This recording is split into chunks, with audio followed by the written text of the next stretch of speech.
হাই good evening everyone. কালি মই ওলাই গৈছিলোঁ, তেতিয়া দোকান এখনত দেখিলোঁ ইমান ধুনীয়া কাপোৰ এযোৰ আৰু মোক পচন্দ হোৱাৰ বাবে মই নিজকে নিজে গিফ্ট দিলোঁ।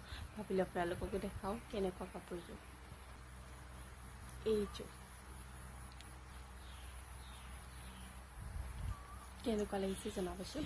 একদম চফ্ট হয় আৰু ইয়াৰ ফুলটো একদম গোলাপ ফুল এপাতৰ নিচিনা পিংক কালাৰ, আৰু পিংক কালাৰটো মোৰ এনেও ফেভৰেট, চ' বহুত ভাল লাগিলে। এতিয়া যে গৰমত পিন্ধিবলৈ বহুত ভাল হ'ব। চ' এইযোৰ মই নিজকে নিজে গিফ্ট কৰিলোঁ। কেনেকুৱা লাগিছে আপোনালোকে কমেণ্ট এটা কৰি জনাব।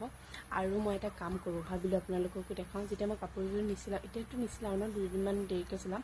চ' যেতিয়া গড্ৰেজত ভৰাই থ'ম, একেলগতে এনেকৈ সোপা মাৰি যেতিয়া ভৰাই থ'ম, তেতিয়া কিবা এটা গোন্ধ ওলায়। চ' সেই গোন্ধটো নোলাবৰ কাৰণে মই পাৰফিউম মাৰি থওঁ, মানে জাপাৰ আগতে এনেকৈ পাৰফিউম মাৰি থৈ দিওঁ, তেতিয়া গোন্ধটো বহুত ধুনীয়া ওলায়। নহ'লে কিবা এটা বেয়া গোন্ধ ওলাই যে, চ' সেইটো কাৰণে বহুত বেয়া লাগে কাপোৰযোৰ। এতিয়া কিনি আনোতে যোনটো গোন্ধ ওলায় সেইটো গোন্ধ আৰু নোলায়। চ' মই সেনেকৈ পাৰফিউম অকণমান মাৰি থওঁ, আপোনালোকেও পাৰিলে মাৰি থ'ব। আৰু যদি মোৰ কাপোৰৰ কালেকশ্যন চাব বিচাৰে তেনেহ'লে কমেণ্ট এটা কৰি জনাব। আজিলৈ আহিছোঁ, বাই।